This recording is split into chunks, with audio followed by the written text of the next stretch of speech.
नमस्तेऽस्तु महामाये श्रीपीठे सुरपूजिते शङ्खचक्रगदाहस्ते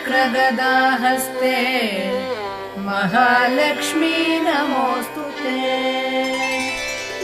नमस्ते गरुडारूढे दोलासुरभयङ्करी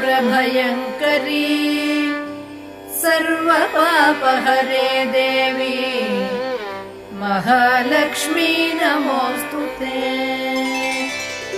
सर्वज्ञे सर्ववरदे सर्वदुष्टभयङ्करी सर्वदुःखहरे देवी महालक्ष्मी नमोऽस्तुते। सिद्धिबुद्धिप्रदे देवी